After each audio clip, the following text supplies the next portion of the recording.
Kita ketemu lagi di channel mengenai mata kuliah di teknik mesin. Nah, pada kali ini saya akan mempresentasikan topik mengenai getaran mekanis atau mechanical vibration. Nah,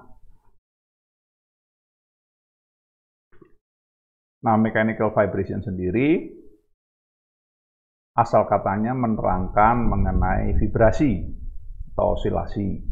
Lalu kemudian mechanical menerangkan mengenai gerak, ya, terutama posisi. Jadi di sini ada osilasi posisi terhadap waktu. Pada saat kita belajar mengenai mechanical vibration atau getaran mekanis, ada dua subtopik, ya. Pertama free vibration, kedua forced vibration. Nah, sekarang kita mau memusatkan perhatian kita ke yang free vibration. Free vibration pada dasarnya menginvestigasi mengenai karakteristik getaran yang intrinsik dari sistem yang kita bahas. Parameter dari sifat intrinsik ini ada dua. Yang pertama adalah frekuensi pribadi, natural frequency, satuannya adalah radian per detik, dan kita ingat satu periode sama dengan 2pi radian. Nah, parameter kedua adalah apa yang disebut rasio redaman, damping ratio kalau di sini. Itu adalah topik yang pertama, mempelajari sifat intrinsik sebuah sistem. Nah, yang kedua adalah forced vibration. Ya, forced vibration ini mempelajari respons dari sebuah sistem bila dia dipaksa untuk bergetar, bila dia diganggu untuk berosilasi. Nah, respons dari sistem ini tergantung dua. Satu adalah bagaimana penggeraknya atau exciternya, lalu kemudian bagaimana sifat dari si intrinsik dari sistem yang digetarkan tersebut. Nah, inilah cara memandang mengenai mechanical vibration. Pertama sifat intrinsik, free vibration, dan kedua responsnya bila dia diganggu dengan sebuah fungsi penggetar. Ya. Nah, kemudian kita maju sekarang.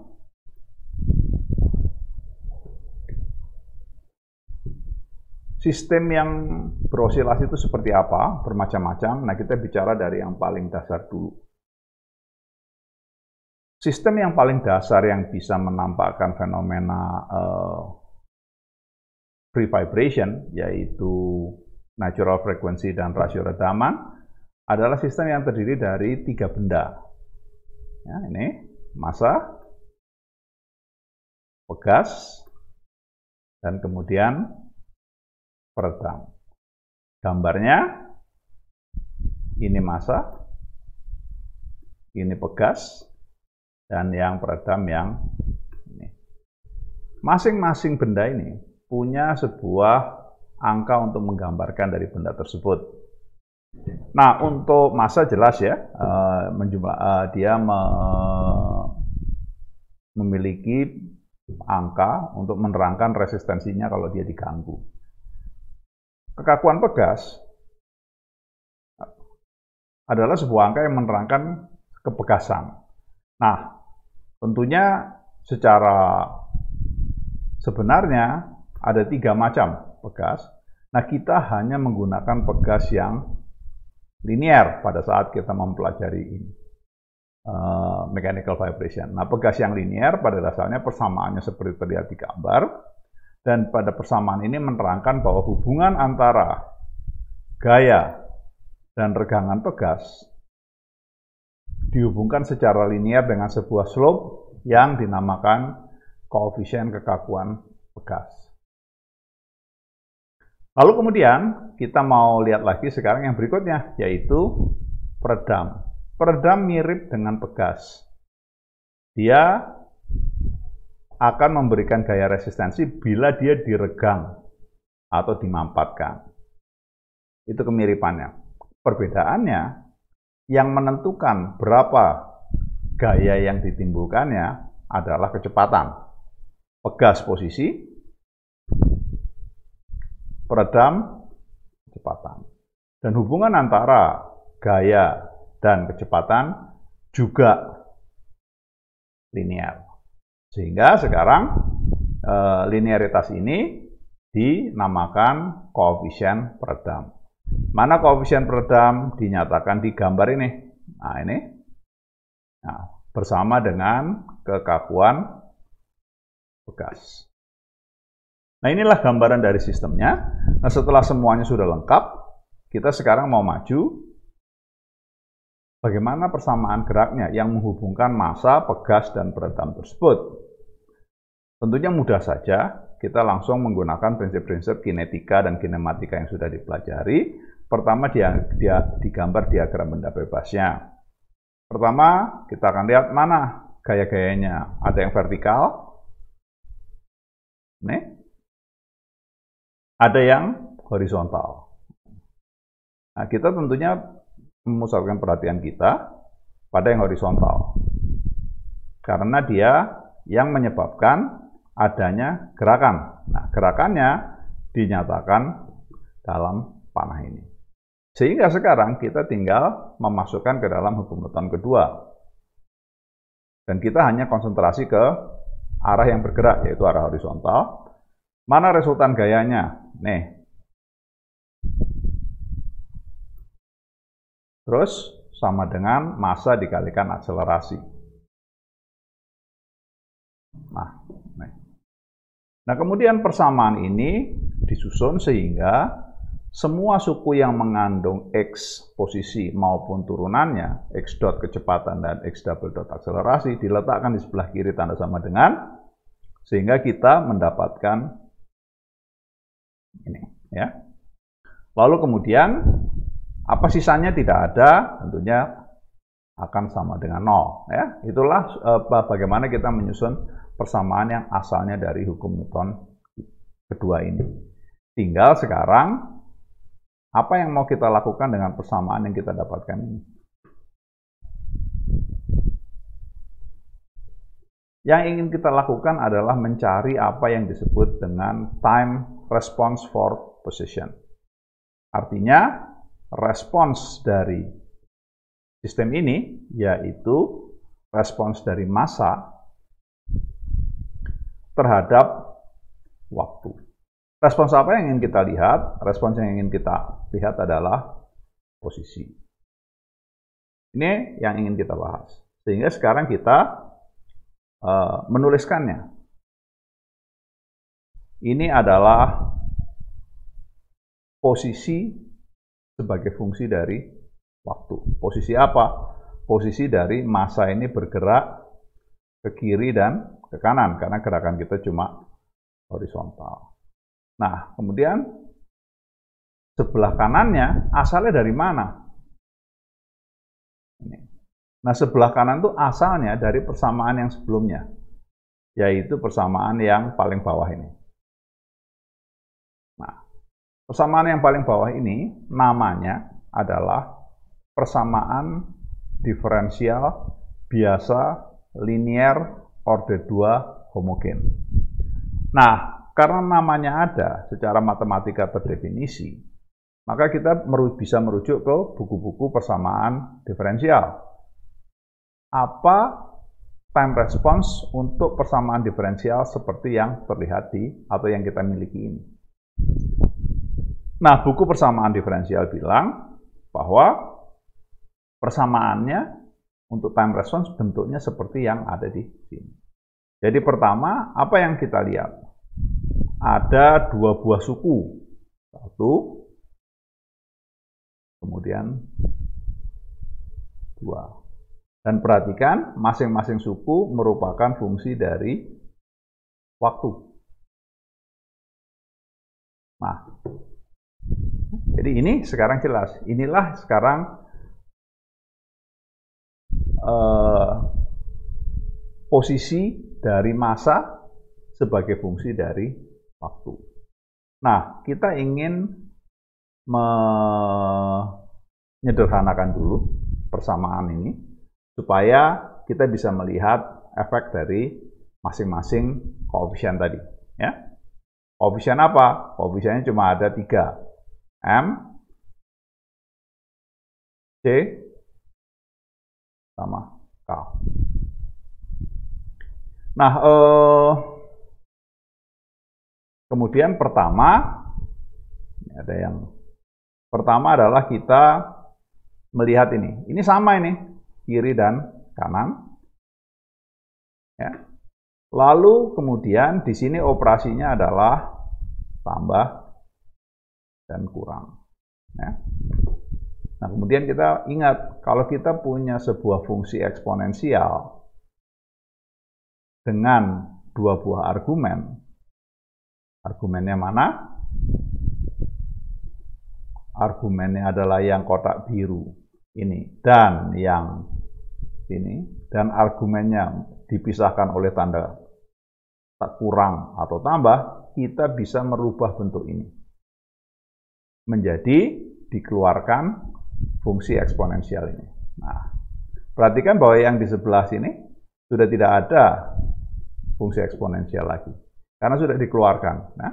Nah, yang sisa adalah suku kedua dari argumen eksponensial tadi, yaitu apa? Ini. 1, karena kita punya 2 suku, ya tentunya ada 2. Apa yang membedakan dari kedua suku ini? Semuanya sama kecuali tandanya. Yang atas ini tandanya positif, yang bawah tandanya negatif. Nah, demikianlah bentuk paling akhir dari persamaan yang kita miliki, yaitu time response for position. Nah, setelah ini kita sekarang tinggal melihat ke karakteristik. Jadi kalau kita lihat di sini ada 2 suku yang pakai akar. Yang pertama adalah yang ini, akar K per M. Yang kedua adalah ini, akar C kuadrat dibagi 4MK terus dikurang 1. Dan kita tahu ketiga variabel ini didapatkan dari sistem kita, yaitu M, K, dan C. Nah, yang ingin kita perhatikan sekarang adalah fungsi yang kedua ini. Kenapa kita perhatikan? Karena fungsi ini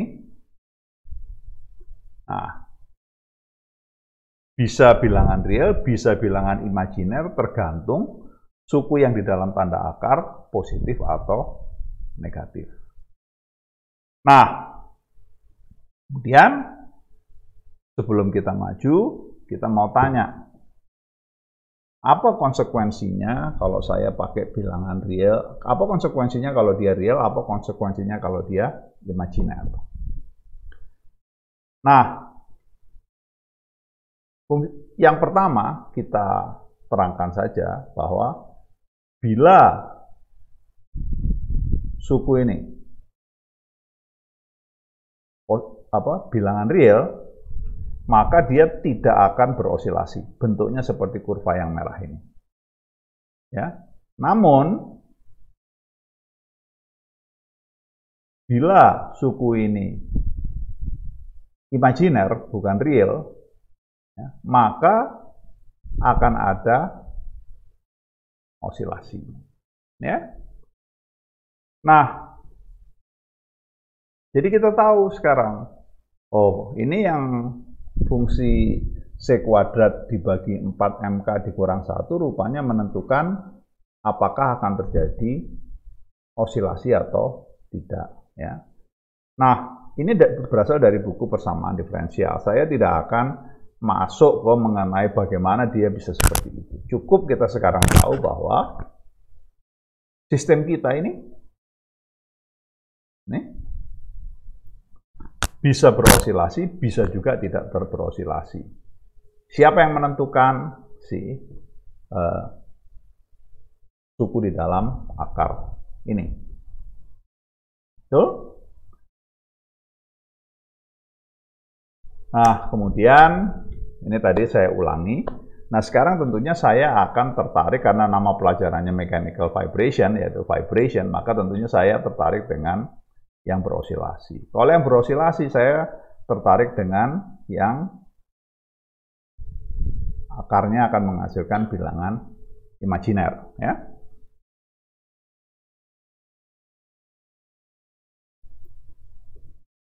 Nah, pertama saya akan eksponensial, fungsi eksponensial yang argumennya adalah bilangan imajiner. Ya. Nah, ada sebuah formula matematis yang namanya Euler formula yang menyatakan bahwa fungsi eksponensial ini akan menjadi sinus dan kosinus bila argumennya adalah bilangan kompleks. Nah, ini kita anggap bilangan kompleks yang tidak ada realnya. Sehingga Euler mengatakan bahwa nanti persamaan ini akan ekivalen dengan seperti ini. Ya. Nah, ya. Tinggal kita sekarang mau tahu ini fungsi trigonometri seperti ini bentuknya kayak apa. Bentuknya seperti ini, sederhana saja. Bentuknya seperti ini, kemudian kita cek satu persatu. Yang warnanya merah, itu merupakan representasi dari kosinus. Ya, kurva yang warna merah itu. Lalu kemudian yang sinus yang biru. Nah, pada saat kedua sinyal trigonometri ini dijumlahkan, hasilnya adalah yang warnanya hijau. Ya. Jadi ini yang warnanya hijau. Nah, seperti ini. Jadi sebetulnya kalau kita lihat, oh ternyata tapi ternyata artinya sederhana sekali, yaitu penjumlahan suku kosinus dan sinus, sehingga saya bisa mengatakan mulai sekarang ini saya abaikan. Nah, kenapa? Karena gambarnya memperlihatkan bisa dianggap sebagai bilangan real, bukan bilangan imajiner. Sehingga sekarang persamaannya akan sederhana sekali menjadi seperti yang terlihat di sini. Perhatikan tidak ada suku-suku imajiner. Nah, dengan demikian kita sekarang sudah melihat, ya, kita sudah maju bahwa oke, eksponensial yang bilangannya kompleks pada dasarnya merupakan superposisi dari gelombang kosinus dan gelombang sinus dengan argumen yang sama, yaitu apa? Ini di sini saya kasih nama nu, di sini juga nu, di sini juga nu. Jadi harus sama argumen eksponensial, kosinus dan sinus. Nah, sekarang sudah kita tahu, sekarang kita pakai pengetahuan ini. Sekali lagi, tadi kita sudah melihat. Nah, sehingga sekarang saya mau menggantikannya. Jadi, pertama, saya mau ada akar minus 1, bilangan imajiner, maka di sini saya tulis. Maka suku di dalam akar ini harus dibalik tandanya. Ya, suku C kuadrat jadi punya tanda minus, yang satu jadi punya tanda positif. Hanya dibalik saja supaya ada akar minus 1-nya dan kita bisa menggunakan rumus Euler tadi. Ya. Nah, itulah akar minus 1, terus tandanya dibalik. Nah, lalu kemudian supaya untuk menyingkat, ini yang seperti ini, cukup panjang, saya tulis saja sebagai nu, supaya nulisnya singkat, sehingga kita tahu, oh ya oke, setiap kali ketemu nu, nanti diganti dengan suku yang di dalam kotak merah ini. Nah, sehingga persamaan kita yang sebelumnya bisa kita tulis seperti ini. Karena kita punya dua suku kan. Kita punya dua suku, yang berbeda cuma yang satu tandanya di sini negatif, yang satu di sini tandanya positif. Sudah itu saja. Dan masing-masing suku ini kita substitusi dengan cosinus dan sinus sesuai dengan Euler formula, sehingga kita sekarang persamaannya adalah menjadi seperti ini, ya. Menjadi seperti ini. Kemudian apa yang kita lakukan? Yang kita lakukan adalah sudah ditambahkan saja, karena tadi fungsi hasilnya ditambahkan. Jadilah seperti ini. Ya. Sehingga fungsi akhir kita adalah yang ini. Dan perhatikan ini adalah hanya fungsi kosinus dan sinus sederhana. Kemudian langkah selanjutnya secara matematis, saya mau merubah bentuk ini. Nah, untuk memecahkan persamaan seperti yang ada di warna kuning ini, ya, kita kemudian menggambar segitiga ini. Nah, segitiga siku-siku, ya, segitiga siku-siku, lalu ada alasnya, bisa kelihatan A1 minus A2, ini. Lalu kemudian ada tingginya A1 plus A2. Nah, dengan mengetahui alas dan tinggi segitiga siku-siku, maka kita bisa menghitung hipotenusa dan sudut yang dibentuk oleh alas dan tinggi tersebut, yaitu di sini phi, ya. Nah, dengan segitiga ini kita sekarang ingin merubah cara penulisan kita, yaitu kalau kita lihat sin pi, nah ini tentu definisinya adalah sisi depan dibagi hipotenusa, ya. Nah, seperti terlihat di persamaannya dan cocok dengan gambarnya. Kosinus dengan prinsip yang mirip, persamaannya kelihatan, bisa dicocokkan dengan gambarnya. Saya hapus dulu yang tinta-tinta ini. Nah, dari sini kita sekarang maju.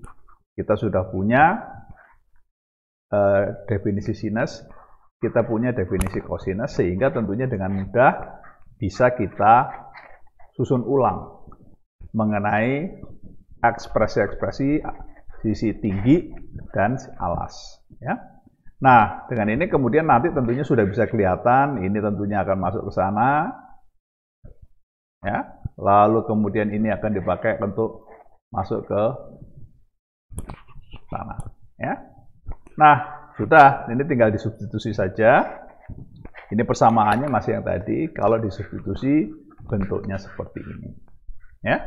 Nah, bentuk ini yang ingin kita lihat adalah, nah ini. Ini tentunya sangat akrab, ya, bahwa suku ini merupakan persamaan dari sinus sudut yang merupakan penjumlahan dari dua buah sudut, yaitu sudut phi dan sudut nu. Inilah, jadi persamaannya tahu-tahu menjadi sangat sederhana. Sebuah amplitudo, yaitu hipotenusa segitiga, dikalikan dengan sinus penjumlahan dua buah sudut. Dan ini kalau kita kembalikan ke persamaan yang sebelumnya, akan menjadi seperti ini, ya. Nah, kalau kita lihat maksud ini, bagaimana yang kuning dan yang hijau ini berhubungan, tentunya dengan sangat lugas, ya, langsung sudah kelihatan, ya. Mana sudut nu tadi sudah, bukan tadi, di slide yang sebelumnya sudah kita lihat. Mana sudut phi bisa dilihat di segitiganya, dan mana amplitudo A bisa dilihat juga di segitiganya. Nah, dengan demikian kita sekarang sudah sampai, atau kita sudah sampai pada persamaan final, ya. Ada amplitudo, ada suku sinus, ya, yang merupakan sinus dari dua buah sudut.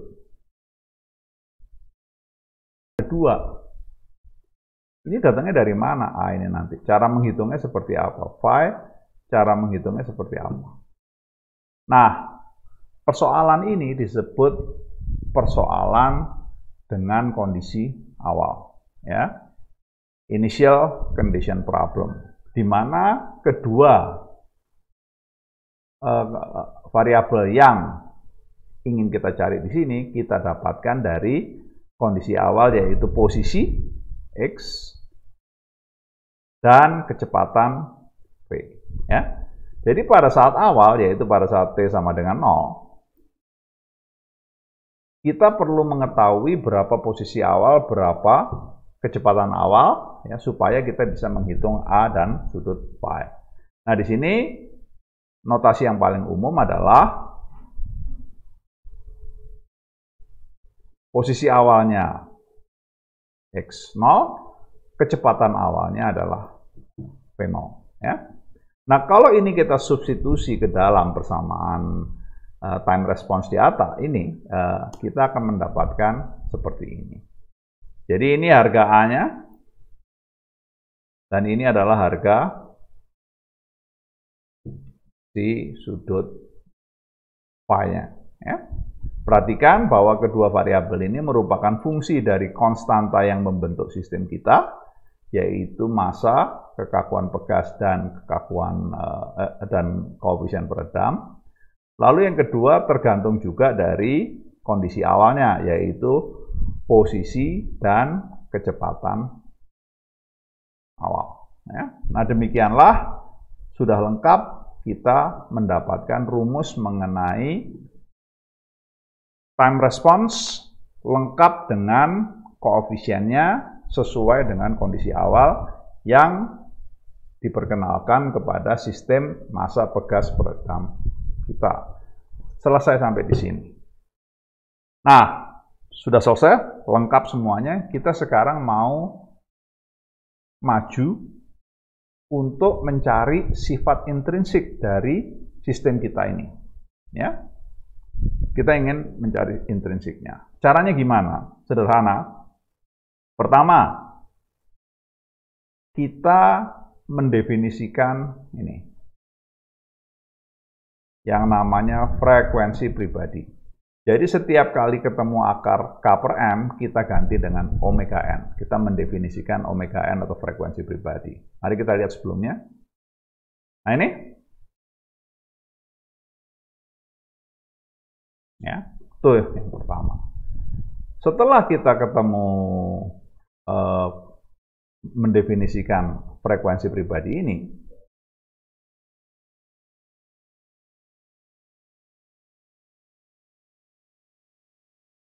nah, setelah kita mendefinisikan frekuensi pribadi, kita bisa maju mendefinisikan apa yang disebut dengan koefisien redaman kritis. Ya. Nah, definisinya seperti ini. Sudah, itu saja. Jadi hanya tergantung dari massa dan kekakuan. Jadi sama, kedua koefisien itu membentuk koefisien redaman kritis. Nah, lalu kemudian setelah kita mendefinisikan itu, kita mendefinisikan apa yang kita sebut dengan rasio redaman.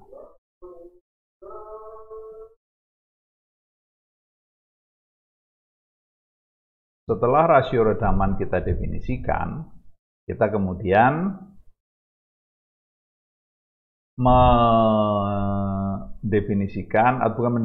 kita mendefinisikan ini. Nah, supaya omega D ini namanya atau dikenal dengan nama getaran teredam, ya, frekuensi dari getaran teredam. Nah, dia hanya bisa berosilasi kalau ini terpenuhi. Ya. Jadi kalau koefisien redaman kita lebih kecil dari koefisien redaman kritis, maka kita akan mendapatkan rasio redaman lebih kecil 1. Kalau rasio redaman lebih kecil 1, suku ini adalah positif. Kalau dia positif, kita akan mendapatkan frekuensi teredam. Ya. Nah, semua variabel yang di dalam kotak kuning ini akan menjadi sifat intrinsik dari sistem kita, yaitu bagaimana Nih, kita punya sistem kita. Lalu dengan hukum Newton kedua, kita bisa menuliskan persamaan gerak. Lalu dari persamaan gerak ini kita keluarkan masanya. Sehingga kita mendapatkan persamaan yang ini.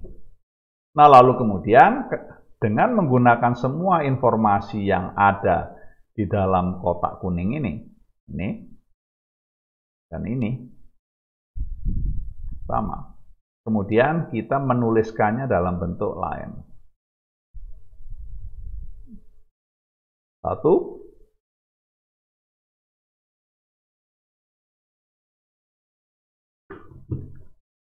2, ya. Nah, sehingga sekarang kita tahu sistem kita ini merupakan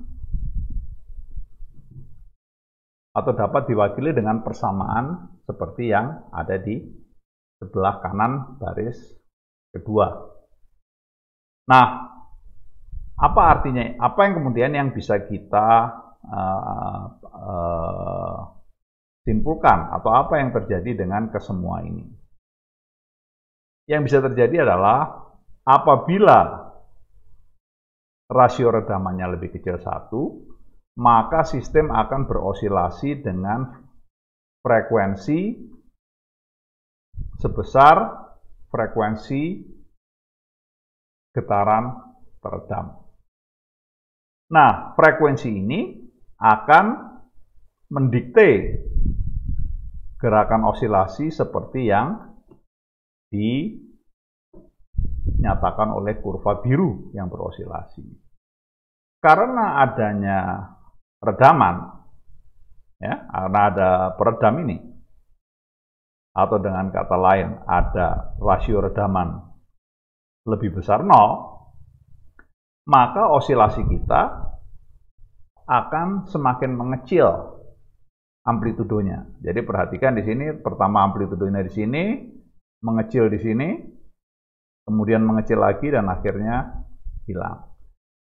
Karakteristik pengecilan amplitudo ini dipengaruhi oleh rasio redaman, sehingga rasio redaman itu mempengaruhi kurva yang merah ini, yaitu laju penurunan amplitudo. Demikianlah pembahasan mengenai getaran bebas. Jadi yang kita cari pertama kita tanyakan adalah apakah sistemnya bergetar? Tergantung dari rasio redaman.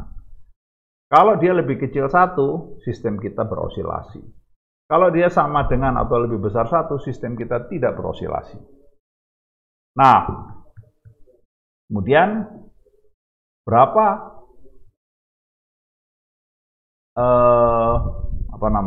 frekuensi dari osilasi kita? Ya, frekuensi osilasi kita adalah ini, ya. Dan kita tahu itu tergantung dari 2 parameter, ya. Frekuensi pribadi dan rasio redaman. Dan frekuensi pribadinya sendiri sudah diperlihatkan juga. Sehingga untuk persoalan teknik mesin, kebanyakan persoalannya adalah Anda dikasih sebuah sistem, kemudian Anda diminta untuk mencari berapa rasio redamannya. Anda juga bisa diminta mencari berapa frekuensi pribadinya. Kalau 2 ini sudah ketemu, yang lain-lain otomatis akan ketemu. Apakah sistemnya bergetar? Kalau bergetar, berapa frekuensinya, frekuensi teredamnya. Lalu kemudian koefisien peredam yang membatasi sistem akan bergetar atau tidak, yaitu koefisien peredam kritis, berapa harganya, seperti yang terlihat di sini. Nah, ini sama sebetulnya slide-nya. Jadi kita dikasih sistem mekanis yang kiri bawah ini, lalu kemudian kita menggunakan analisa kinematika dan kinetika untuk mendapatkan persamaan gerak, ya. Dan yang kita hitung apa? Yang kita hitung adalah massa ekuivalen, koefisien peredam ekuivalen, lalu kemudian koefisien pegas ekuivalen. Setelah ini didapatkan, kita bisa menghitung berapa frekuensi peredam kita, berapa rasio redaman dari sistem kita. Asumsi bahwa karena ini pelajarannya osilasi atau vibration, tentunya kita hanya mengkonsentrasikan ke yang bergetar. Kemudian kalau dia bergetar, berapa karakteristiknya dari si laju penurunan amplitudo ini. Ya. Nah, demikianlah mengenai sifat intrinsik dari getaran bebas. Kita mencari rasio redaman dan frekuensi pribadi. Nah, sebagaimana layaknya osilasi, ya, kita kenal yang namanya frekuensi, kita kenal yang namanya periode. Ya. Nah, ini saya pindah dulu.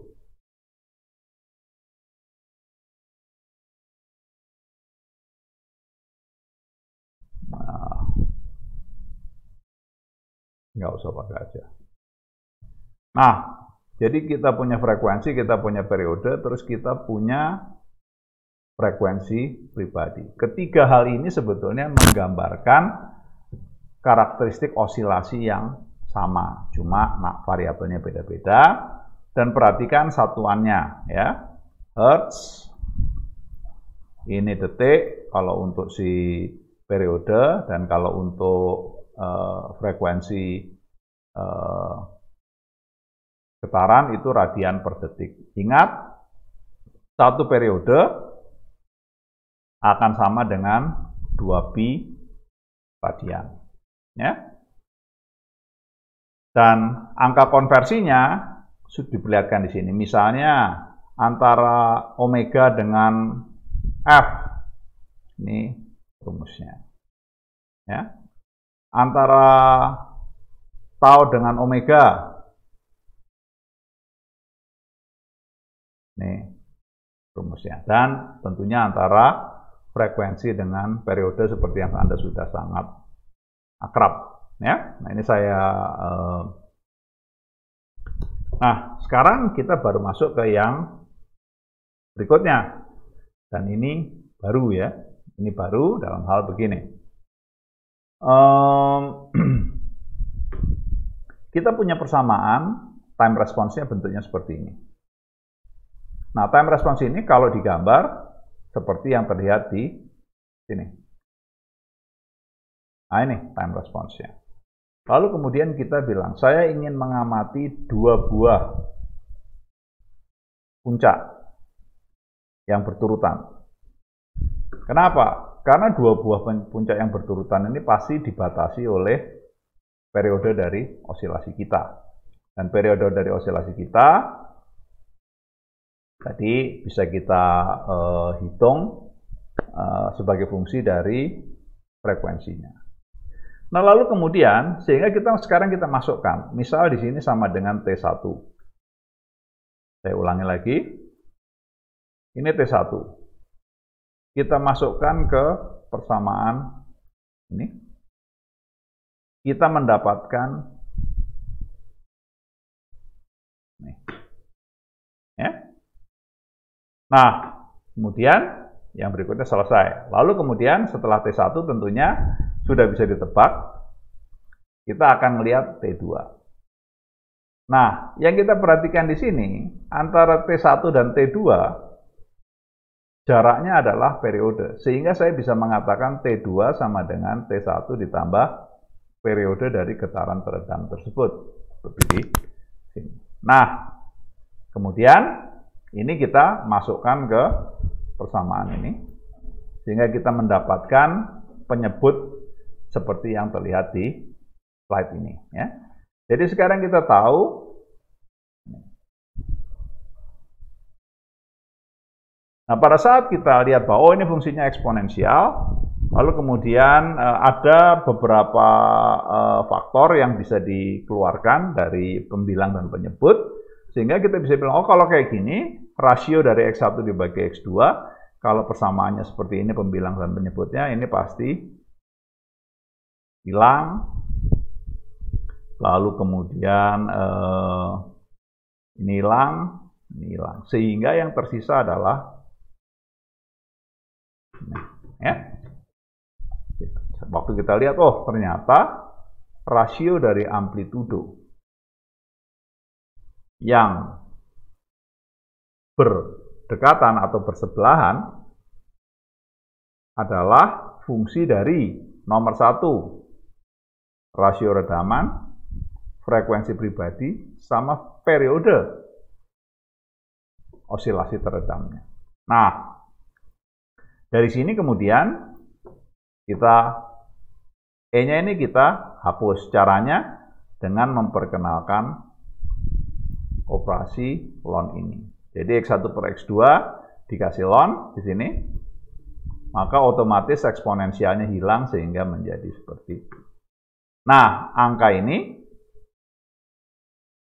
dikenal dengan nama logaritmik decrement, yaitu logaritma dari dua amplitudo yang bersebelahan. Lambangnya adalah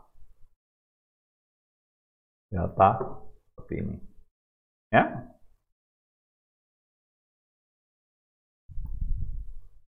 Saya bersihkan sedikit biar kelihatan. Nah, kemudian masing-masing dari suku ini kita kembangkan. Nah, ini. Dan untuk ini periodenya sendiri tadi sudah diperlihatkan sama dengan ini. Dan kemudian frekuensi teredamnya kita substitusi sehingga kita bisa mendapatkan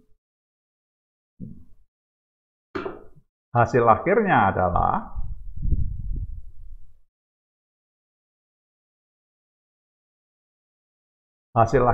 seperti yang saudara lihat di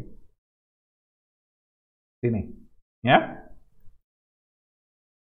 Seperti yang kelihatan di sini bahwa ternyata logaritmik decrement yang menghubungkan antara dua atau penurunan dari amplitudo ternyata hanya merupakan fungsi dari rasio redaman. Inilah inti dari slide ini. Dan ini menutup teori mengenai frekuensi pribadi dari getaran mekanis yang memiliki pegas dan peredam. Ya. Dari sini kita sekarang mau maju ke contoh. Kita mau maju ke contoh. Nah, ini contohnya. Pertama kita lihat gambarnya dulu. Nah, ini gambarnya, ini ada pegas, ada massa, tidak ada peredam, ya. Tidak ada peredam. Nah, kemudian Anda diminta untuk menghitung beberapa hal sesuai dengan soalnya, ya. Nah, pertama yang kita lakukan adalah kita harus mencari persamaan gerak, sehingga sistem ini kita analisa. Ya, ini kita analisa, kita lihat dulu. Kalau sistem ini digantung seperti ini, tentunya pegasnya akan teregang, ya, karena berat dari benda. Nah, regangannya kita kasih nama regangan statis, makanya ada kata-kata ST. Nah, tegangan statis tergantung dari kesetimbangan gaya-gaya yang bekerja pada massa kita, yaitu beratnya, satu lagi gaya pegas. Sehingga kita bisa tahu, oke, kalau kayak gitu regangan statisnya adalah ini. Tuh dulu, pertama ya. Nah, setelah itu didapatkan, kita maju lagi. Sekarang dia bergerak lebih jauh lagi. Nah, karena bergetar. Lalu kemudian kita gambar diagram benda bebasnya. Oh, ini gaya beratnya. Lalu kemudian ini adalah gaya pegas, yang regangannya merupakan penjumlahan dari regangan statis ditambah regangan karena gerak. Jadi di sini regangan pegasnya merupakan penambahan dari dua regangan. Nah, namun kita punya persamaan ini. Sehingga kita tahu bahwa kalau kita punya persamaan itu, maka kita bisa bilang ini K kalikan delta statis sama MG ini akan saling meniadakan. Sehingga yang ada adalah gaya karena regangan pegas semata-mata karena gerakan osilasinya. Sehingga sekarang diagram benda bebasnya adalah seperti yang paling kanan ini. Hanya gaya pegas. Sehingga sekarang persamaannya menjadi ini gaya pegasnya, ini perkalian massa kalikan akselerasi. Dan yang bisa kita lihat di sini adalah ternyata gaya berat tidak mempengaruhi persamaan gerak kita. Ya. Nah, inilah yang inti dari persoalan ini, yaitu kalau gaya berat arahnya sama dengan arah gerakan osilasi, maka abaikan gaya berat itu, karena dia akan tereliminasi dengan sendirinya, seperti yang sudah ditunjukkan di slide ini. Ya, ini. Dan selebihnya mengenai kesemua yang ditanya ini tentunya sangat sederhana dan sangat lugas. Ya, nah kita sudah punya seperti ini. Ya. Lalu kemudian kita tinggal masukkan sehingga regangan pegas karena gaya berat adalah seperti yang terlihat di sini. Lalu kemudian tadi sudah dikatakan pertama kita ingin tahu si frekuensi pribadinya tergantung dari kekakuan dan massa. Jangan lupa satuannya adalah radian per detik. Ya. Nah kemudian kita juga tahu bahwa time response dari posisi bentuknya akan seperti ini ya, menjadi sederhana karena tidak ada peredam. Kalau ada peredam akan berubah seperti yang sebelumnya ya. Seperti apa yang sebelumnya? Coba saya lihat ya. Kita lihat dulu kalau yang sebelumnya seperti apa, yang agak kompleks itu. Nah, ini ya. Jadi bentuknya adalah seperti ini. Oh, sorry, maaf. Ini A-nya seperti ini. Lalu Z-nya seperti ini. Nah, kalau peredamnya tidak ada, suku ini 0 ya. Ini 0 ya.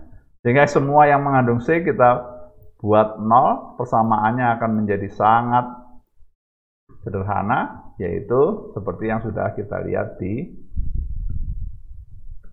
gambar ini. Ini persamaannya sederhana, lalu tinggal dimasukkan semuanya. Oh, ternyata diketahui posisi awalnya 0, kecepatan awalnya 2. Itu tinggal dimasukkan saja sehingga kita bisa tahu, oke, kalau kayak gitu time response-nya adalah seperti ini. Jadi ini adalah aplikasi lugas dari persamaan gerak yang sudah kita bangun sebelumnya, ya. Persamaannya yang mana? Oh, bukan persamaan yang mana, ini saya ringkas saja. Jadi untuk sistem kita ini, ya, untuk sistem kita ini kita tahu omega n-nya, kita tahu time response-nya, sesederhana itu. Demikianlah mengenai contoh yang pertama. Dan lalu kemudian kita mau lihat contoh yang berikutnya. Ya. Nah, contoh ini sebetulnya diambil karena pelampung di laut itu mentaati barang-barang seperti ini, mentaati persamaan seperti ini.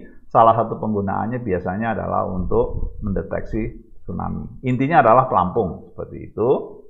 Nah, kemudian jangan lupa massa jenis air laut itu juga beda dengan massa jenis air tawar. Nah, kemudian kita langsung saja sekarang. Pertama, bagaimana? Ini bendanya seperti ini, ya, lengkap dengan ukurannya, diameter 0,6 meter.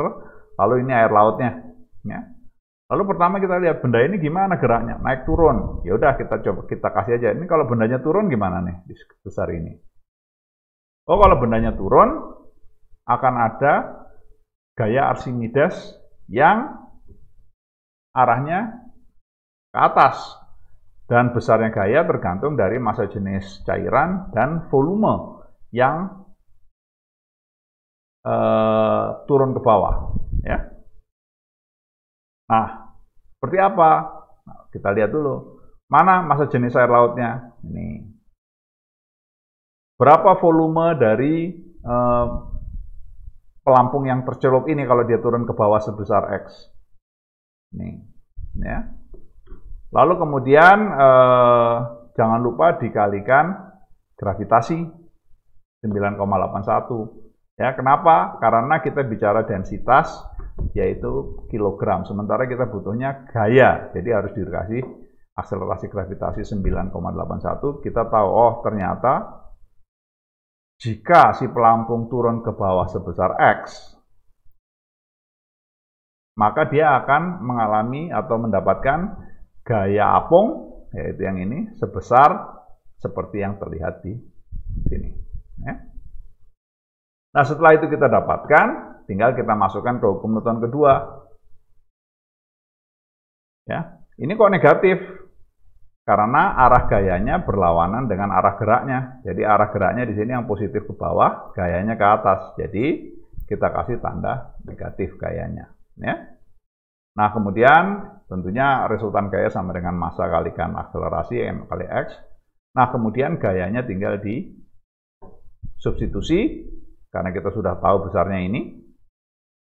Dan kemudian semua suku yang mengandung variabel gerak, yaitu posisi dan akselerasi, kita taruh di sebelah kiri, kita dapat persamaan seperti ini, sehingga kita bisa dengan mudah atau dengan lugas mendapatkan frekuensi getaran dari si pelampung kita, baik dalam satuan radian per detik maupun dalam satuan hertz.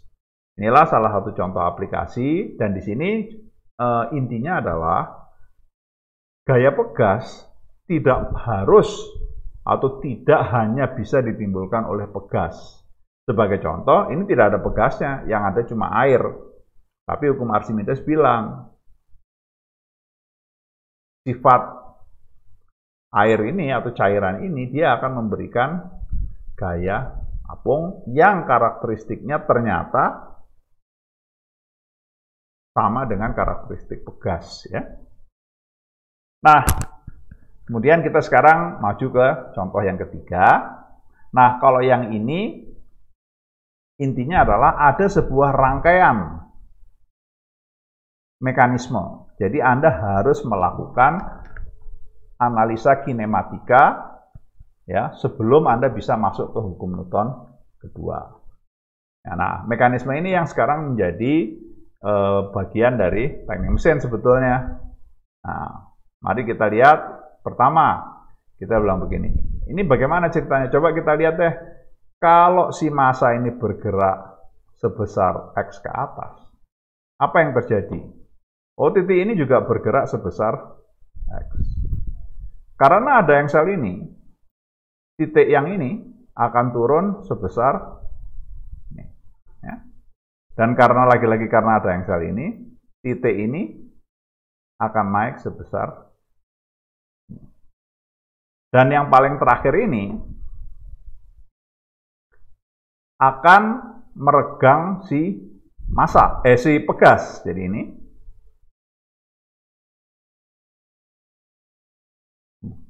Jadi kalau massanya bergerak ke atas X, pegasnya bergerak ke atas sebesar yang tertulis di sini. Ini adalah mengenai analisa kinematika. Lalu kemudian kita analisa gaya. Ya. Analisa gaya seperti ini. Sekarang kita tahu bahwa karena pegasnya sudah tahu teregangnya berapa, maka kita bisa menghitung gaya pegas, yaitu ini gaya pegasnya ini nih pasti nih. Asalnya dari mana gaya pegas itu?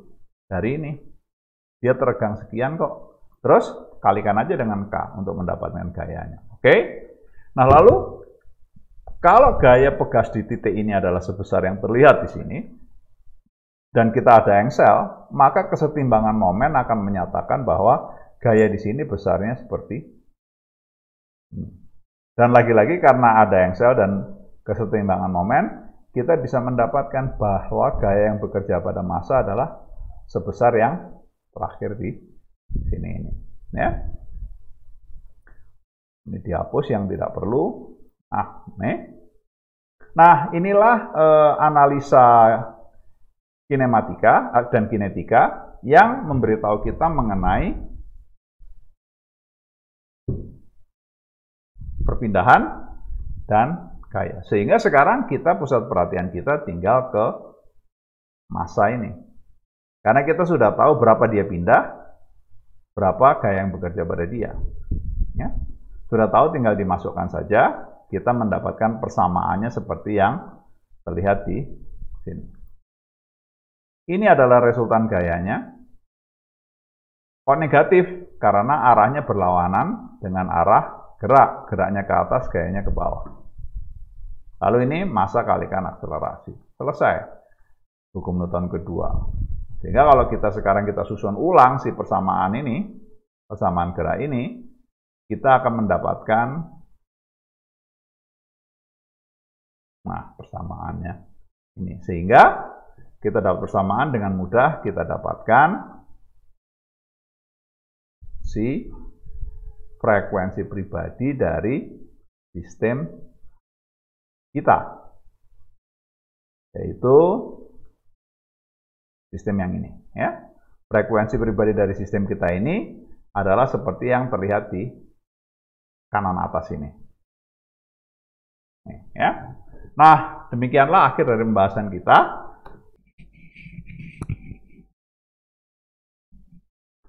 Nah,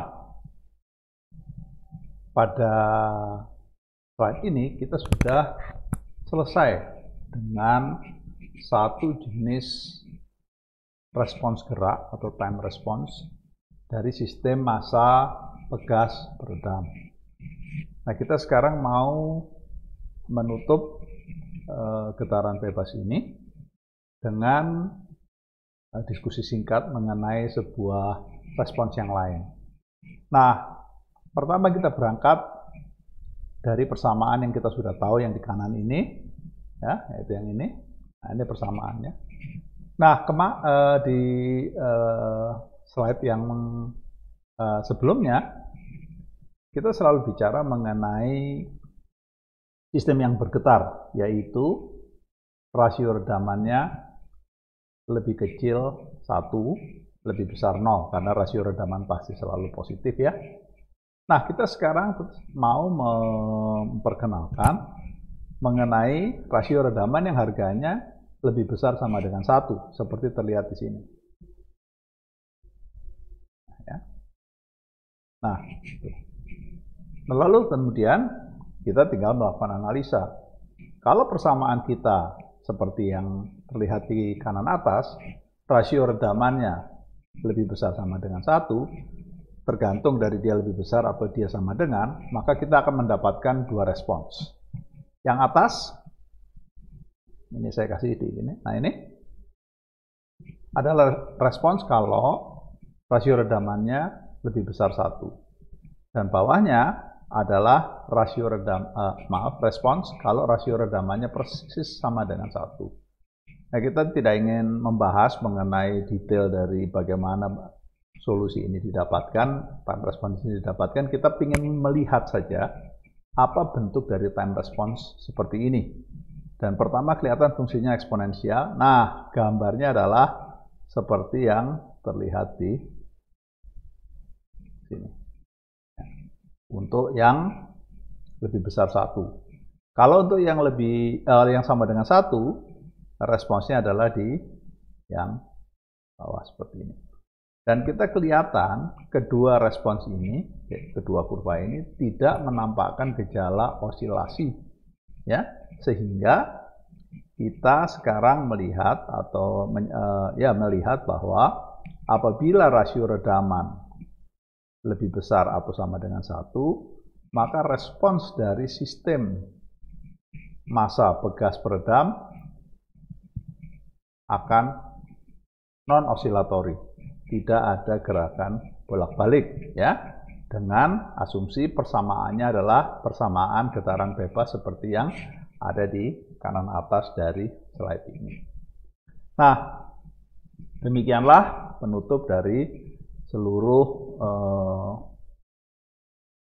fundamentals atau baku dari getaran bebas. Terima kasih, kita ketemu di video berikutnya. Kalau ada pertanyaan silakan tulis saja di kolom komentar ya. Nah, nanti kita akan lanjutkan di video berikutnya mengenai getaran paksa. Terima kasih, kita ketemu di video yang lain.